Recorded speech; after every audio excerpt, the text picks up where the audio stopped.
Hello, everyone, and welcome to today's episode of Seed Speaks. My name is Ashley Robinson, and I'm the editor of the Alberta Seed Guide. Today, I'll be acting as your host for this episode. On today's episode of Seed Speaks, we're taking a closer look at the politics of seed treatments, and we have a few guests here to join us to talk about this. So thank you to Cassidy Million and Max Moncaster for being here today. To those watching, please don't hesitate to ask any questions you may have for our guests in the chat box. And let's start with getting to know our panelists. So Cassie, can you please tell me about your work at Heliae Agriculture? Yes, Ashley, thank you so much for having me today. So I am Cassidy Million. I am the VP of Ag Science at Heliae Ag. And so my main role here is to take products from our product development pipeline and validate those through multiple different aspects of our team. So we have a soil lab team that really focuses on understanding the mode of action as we're targeting microbes, understanding how those microbes interact based on our product line, taking those through the greenhouse, and then also validate them out in the field with our field trials and third-party research.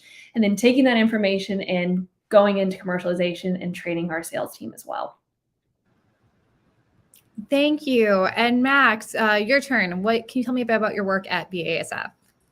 Yeah, thanks, Ashley. It's a pleasure to be here with you and Cassie today. My name is Max Moncaster, and I'm a manager of public affairs with BASF Agricultural Solutions. BASF is one of the largest chemical companies in the world, and we've got a really strong agriculture division. My job is to help represent the agriculture business in states and across the nation in the U.S., and I also get involved in some of our work up north of the border as well in Canada. So really my day job focuses on public outreach and engagement and partnering with our value partners, growers and other trade associations to make sure that we're promoting the policy frameworks and objectives that BASF really prioritizes. So excited to be here today. Thank you. And let's get going on the discussion. I feel it's going to be a very intense discussion today, but let's first start off by just learning a bit about what seed treatments are. So Cassie, can you tell me a bit more? Absolutely. So seed treatments can be a very broad term. So really we can break that down into a seed treatment is either a biological, physical, or chemical agent that we will apply directly to the seed. And depending on the active ingredient or the mode of action of that product, it will provide things such as crop protection in terms of pathogen and pest. It can reduce environmental stress to the seed, and or it can improve the establishment of that plant or plant health. So most commonly when we probably think about seed treatments, we think about fungicides and insecticides. However, there's a lot more to seed treatments. There's additives such as dyes, colorants, flowability agents, polymers, but then there's also additives. So things that can actually promote early season benefits in plant health, such as inoculants, biologicals, biostimulants, and nutrients. Thanks, Cassidy. And to me, that seems like a pretty simple concept. I work in agriculture, so why wouldn't we need things like this to help our crops grow? But I know there's sometimes some political fun around let's say. So Max, can you tell me a bit about how seed treatments are regulated in Canada and the US? Absolutely. It's, I think really important to know that in both countries, seed treatments are regulated by both federal and also other subnational bodies. Really what the regulators look for is efficacy. They want to know that the products work as they're intended, and then also human health and environmental safety. So we've got pretty stringent laws that are relatively harmonized in both countries that oversee how seed treatments are regulated, how they can be brought to market, and how they can be promoted to the ultimate end users as well. Yeah, definitely. So there are different law regulations in place. And as Cassie, you mentioned before, there's a lot of different things when you come to what a seed treatment is. So how do they really help plants grow? That's a great question. So it really goes back to the mode of action or the active ingredient we're putting on the seed. So there's a lot of different avenues seed treatments can do to benefit plant growth or protect the seed. So when we think about seed treatments, we're generally thinking about the first line of protection that crop's getting when we put it into the ground. So it's either providing protection to pests or pathogens, it's providing optimization for that crop, or just overall crop defense. So when we think about seed treatments in terms of crop protection, we're really thinking about how well can it reduce that disease incidence.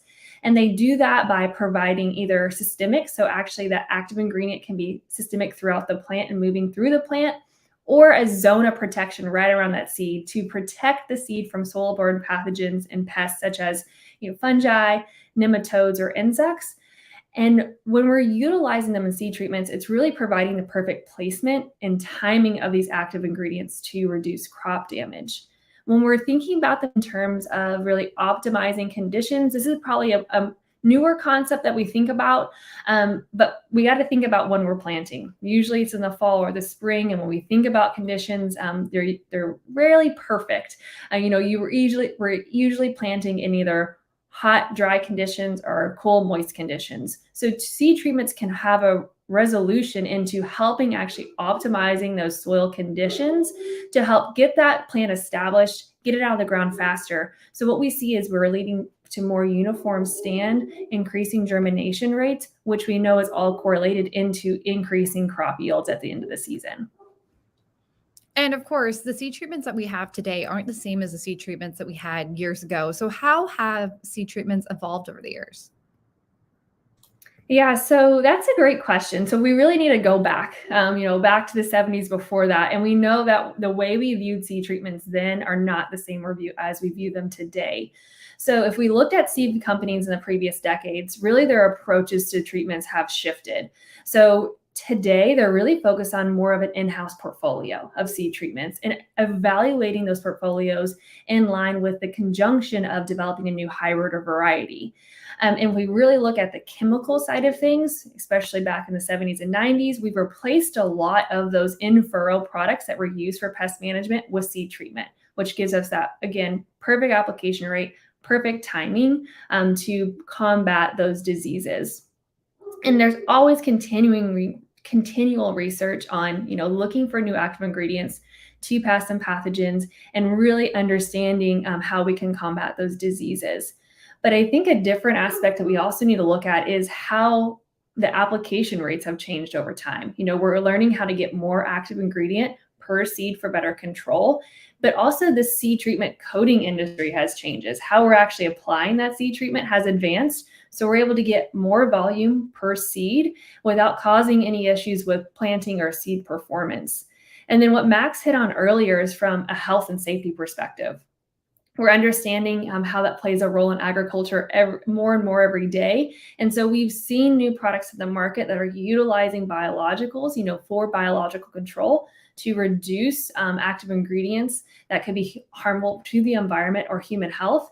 We've also seen things that are coming out, that have replaced long-term use of such as graphite and talc that are more safer for the grower to handle and for the environment itself.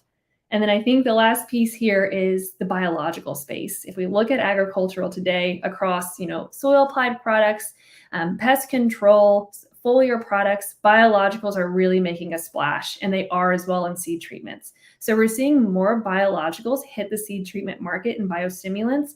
And it's really interesting that we're utilizing these as a seed treatment and being able to either increase plant growth, optimize germination conditions, or in our case, we're adding a food source directly to the seed to support the microbiome right around the seed coat. So some really interesting new technologies coming out in this biostimulant biological space. Thanks so much for explaining that all. So we've learned a bit now about how they changed over the years. And Max, have the regulations changed over the years? Have they kept up with the science? Absolutely. The registrations of seed treatment products have continued to evolve. There have been new regulations that have come out around worker safety and handling throughout the life cycle of the whole process of planting and then ultimately disposing of any leftover seed. There's also been new regulations that have really focused on promoting stewardship. Some of that has been from the federal government, and some of it has been industry-led and driven. We take stewardship really, really seriously, and we are always promoting ways to make sure that we're stewarding products, using them in a responsible way, and those are part and parcel of our actions and actions of our end users as well. I'd say recently, there's also been definitely some regulatory challenges that seed treatments have faced. Those have been adapted, I think, and have looked at taking a more critical view of seed treatments. Sometimes I think there's a lack of understanding around the policy framework and how seed treatments are regulated. I think we've also seen some misunderstandings around the economic and environmental value that seed treatments provide to growers. Cassie did a great job of explaining all those really, really important in-season benefits that seed treatments have. And if you look around the United States and Canada, there's tons of pests out there. The pest pressure is real. In the Midwest, for example, the US, we see soybean cyst nematode consistently robbing yield from growers. It can be difficult to scout for, and having that early season protection is really, really critical to protect the seedling, make sure you're getting proper start to the season overall. So I think sometimes that value of seed treatment has been lost on some policymakers, but it's one area where we're constantly working with our industry partners and with growers to make sure we're communicating the value and really demonstrating why these products are so important and the critical role they play in enabling environmentally friendly practices. For example, when you have a seed treatment, it enables practices like cover cropping, no-till practices, which are really, really important, have great environmental benefits. So I think we're increasingly trying to find new and innovative ways to tell that story and make sure that the value of seed treatments is really widely understood. And of course, Max, you mentioned there that there has been some regulatory hurdles when it's come into the seed treatment world. So I know that there's been at the state level in the US, there has been some different regulatory decisions made. So how has that impacted access to seed treatments for farmers across those states? Yeah, well, it's a great question, Ashley. And I think, overall, it's good to focus on the positives. You look at overall access to seed treatments and use. In general, they're being more used today than they were before. And I think, again, that goes back to the really favorable economic and environmental profiles. So, you look at the broad picture, we're actually seeing really positive use of seed treatments, and it's really helping our growers and overall, supporting the agriculture industry and also the environmental outcomes. But certainly there have been some states that have looked at trying to restrict the use of treated seeds, taken a more critical view and proposed legislation that would take these tools away from growers. For us, we want to have as many tools on the market as possible for growers to be able to use. Like Cassie said, it's a really competitive marketplace. There's new products being developed all the time, and we think the more the better. You need to have broad modes of action and lots of different opportunities for growers to use to control pests. That helps avoid resistance issues. It helps make sure that growers have access to the latest and greatest technology for them to use into their operations. So there have been efforts to restrict some of those uses and to restrict the access to technology. But at least for our side and the work that we've been doing is really trying to make sure that we can maintain market access and ensure that growers have access to the full range of seed treatment options that are available to them. Thank you. And of course, we've really just looked at the North American regulation. So how are seed treatments regulated internationally, Max? I'm thinking of places like the European Union, or are there any other notable regions that you would like to mention? Well, I think, when you look internationally, seed treatments are regulated very in a similar fashion.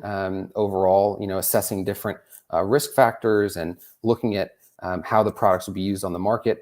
To me, the big distinction when you look at the North American regulatory system versus others around the world is really that risk-based assessment.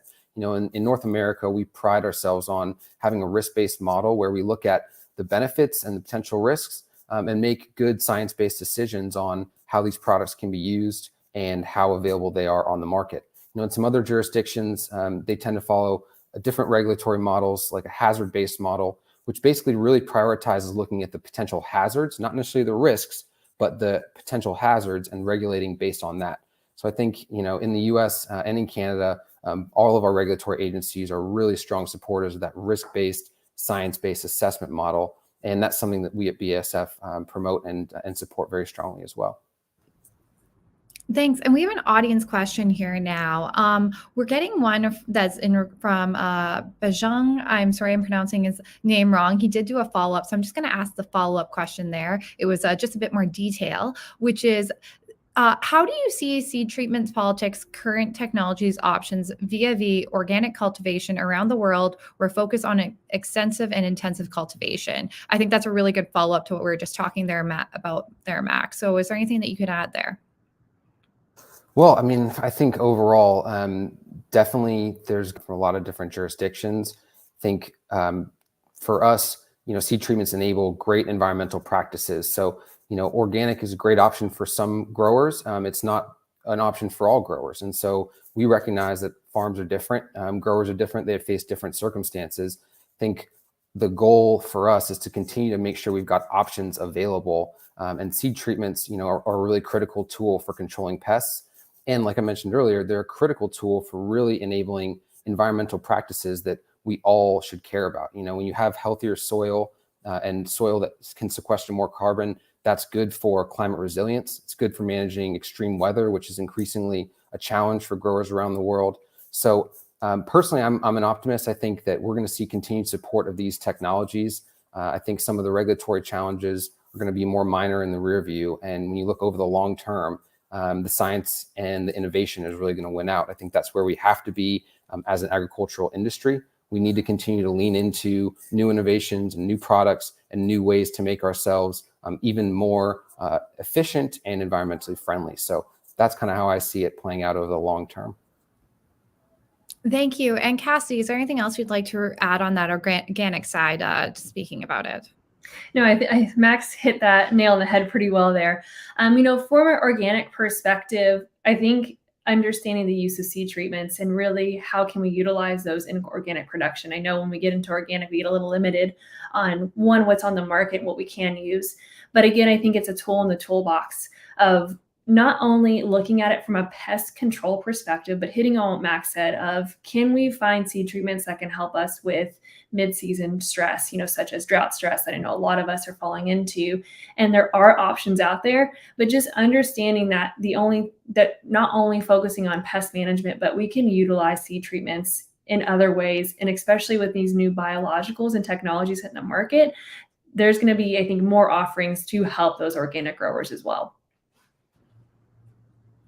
Thank you. And there's one thing that I find whenever we're talking about seed treatments, I feel there's a lot of misunderstanding, even within the agriculture industry. I know we're always saying, well, everyone doesn't understand us. It's on the agriculture industry, but I still feel there's misunderstandings about seed treatments when it comes to us working here in the ag space. So what are some things that you guys find that are misunderstood about seed treatments? And Cassie, I'll start with you. Yeah, so I think there's a handful of misconceptions that go with seed treatments from an different views. So from an agronomic perspective, from an economical perspective, and from a regulatory perspective. And I'll let Max hit a little bit more on the regulatory piece, but there's definitely misconceptions across those different spheres. And so looking at the agronomical side, I think a lot of the times we go to fungicide, insecticide, pest control. That is a great way to look at seed treatments, but also to expand our horizons and understand that there's more things out there than just eliminating pest control. And understanding that there's not a one size fits all seed treatment for each grower. So growers really need to know what the access they have to these products and evaluate their historical pest pressure in their fields, their soil conditions, and really what their limiting factors are to help them select the right seed treatment for their field. It's not going to be the same, across different production types. And look on how we can leverage these new additives. If it is, a polymer, if it's a biostimulant, if it's a biological, and understanding how that can really be a game changer in terms of increasing your yield production and crop quality.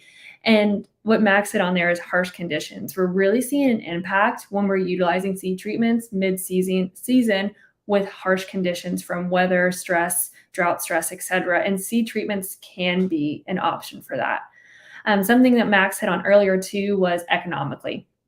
So how do we get an ROI from a seed treatment? Can we get an ROI from a seed treatment? And I think as we're moving forward, as growers are understanding, the answer is yes. So it's not necessarily an input cost, but it's a little bit of an insurance policy.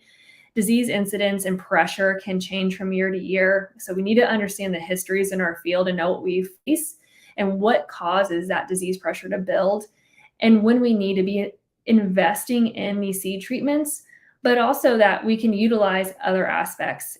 And I know it's a little more difficult to be able to establish what the ROI was from a seed treatment. It may take more efforts into really looking at, can you evaluate what the disease pressure was in that season? Can we look at the soil conditions? And can we draw conclusions in terms of yield and ROI from that seed treatment we used? It might take a little bit more effort, but there's things we can do, in such as evaluating stand count at the mid-season, looking at plant vigor early season, and then tracking that into yield to really determine on, did we get an ROI from that seed treatment? And then I think the last thing is really hitting on that seed treatments vary on their mode of action. So really understanding, what are we getting a benefit from that seed treatment? Is it only going to benefit us, right when that seed's developing? Is it going to go mid-season long? What does that look like? So understanding what the seed treatment is actually meant to do and utilizing correctly and making it a tool in the toolbox for integrated crop management. It's something we can use, but not only rely on. We need to integrate this into multiple different solutions we're trying to reach increased yield and crop establishment. Thanks. And Max, is there anything you'd like to add on things that you've heard in regards to misunderstandings when it comes to seed treatments? Yeah, thanks, Ashley.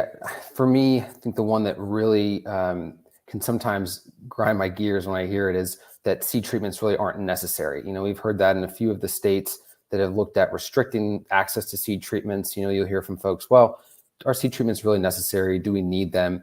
And I think there are so many reasons to use seed treatments, so many positive benefits that it provides, that I wish that the understanding and the value of seed treatments was more widely known.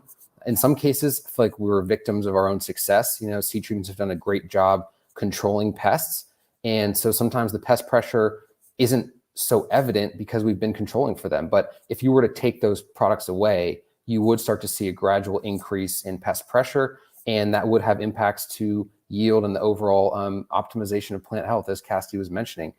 The American Seed Trade Association has some great resources on myths and facts around seed treatments. Definitely encourage this audience, if you want to learn more, to head to their website. It's betterseed.org. They've got a great, stable of information. But one stat that really stuck out to me, there were some estimates from economists that if you were to take seed treatments away from growers in the United States, you would need to increase farmland production by 340,000 extra acres to make up for that lost yield. So when you talk about, are seed treatments necessary? Absolutely they are, both from an environmental standpoint and an economic standpoint for growers. They're a really important option to have. And if we want to see continued improvements in productivity from the existing land that we have, tools like seed treatments and continued innovation around seed treatments are going to be critical. So that's one misunderstanding I think that we push back really, really vigorously on. And it's partially incumbent on us in the industry to make sure we're finding new ways to have conversations with audiences that don't necessarily know about agriculture or don't understand everything that goes into growing a crop, to be able to communicate that. So that's the other thing where, there's so many great leaders in our industry and so many great voices out there. I think we need to just continually demonstrate and promote the value that seed treatments can provide in order to make sure that folks kind of understand that widely. Thanks so much for all that, Max. And you kind of touched on it a bit, but how has policy been impacted by some of these misunderstandings in regards to seed treatments?